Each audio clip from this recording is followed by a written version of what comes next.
you think that the EAA is is going to be beneficial for people or just for companies that want to be compliant with something?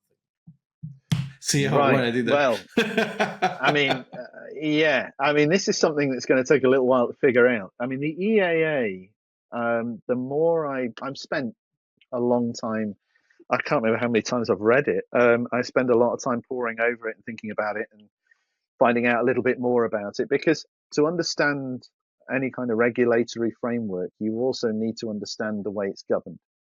And the way that it's governed and what it says gives you a clue about what you need to do. You can't just take the regulatory framework and assume that you understand. And you also can't bring any preconceived ideas to it, which I think is happening a lot. So EAA is fascinating. It doesn't directly relate to EN 301549 or WCAG in any way. I think it mentions that there are. I think it just assumes that people are using. I think what we call voluntary standards. It's there's no mandate for these things. You could use anything as long as the outcome. The outcome. Now, the outcomes are fascinating as well within this, and I've just spent 2 hours debating this with someone else today, and it's interesting. I'm so sorry about it. No, because it's actually helped me now, because I thought I understood them until a session with Susanna Laurin, and she started talking about the way it would be governed potentially in the way that this is being approached, because it's uniform across all the states. There's no change. Domestic law does not impact on the EAA. The EAA is just the EAA. If there are additional laws, there are additional laws, but the EAA is uniform. But the way that she was talking about it being governed was in the way that other the regulatory bodies work. So usually, I mean, and this is a massive scale. This is a huge scale. I think it's a massively ambitious piece of lawmaking, of legislation. It's very clever. It's also a little bit obtuse in places and a little bit complicated, but I think it needs to be.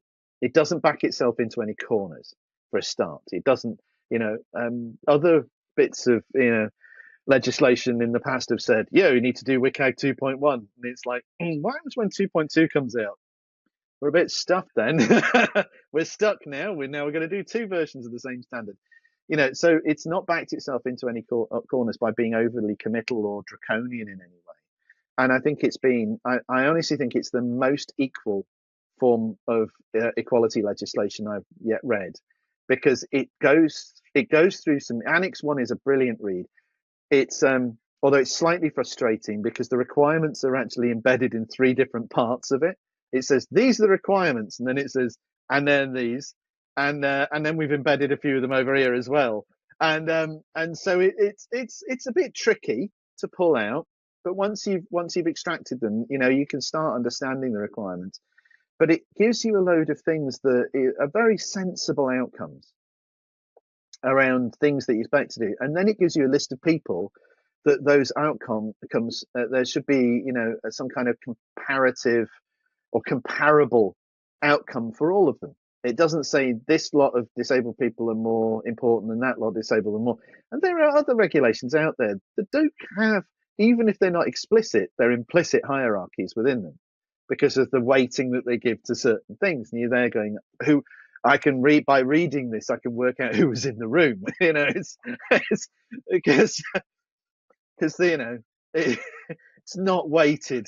It's not weighted, and WCAG itself is not weighted in an equal way. We talk about the 20%, but we don't always talk about the 20%. But I think then some people experience more particular and profound barriers if not considered. So it is a balancing and juggling act around it. But I really quite like the EAA because once you pull all that out and you start looking, and it goes back to the 4 principles in WCAG, which are explicit.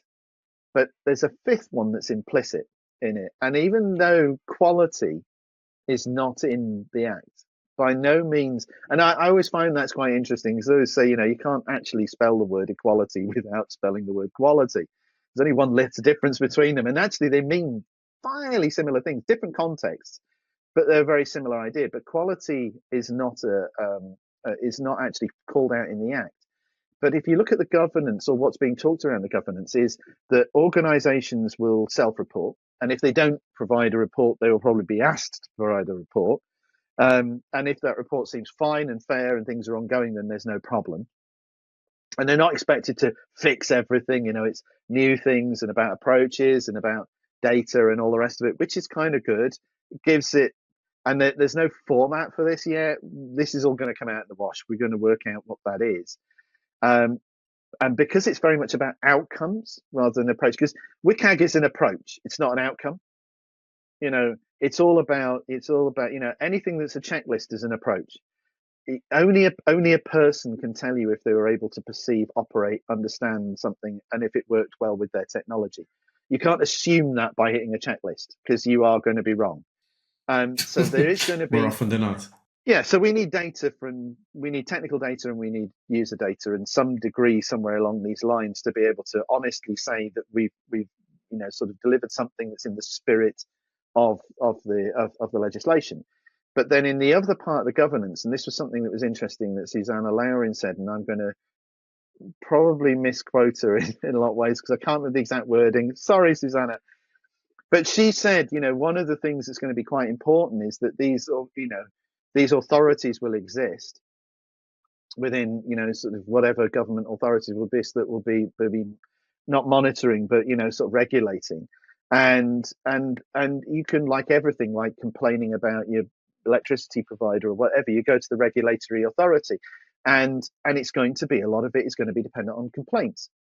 So if people complain and say, I'm trying to buy some trousers and they won't let me, that's kind of, and I've met disabled people and they wear trousers. Well, hopefully, like all of us, well, they get arrested.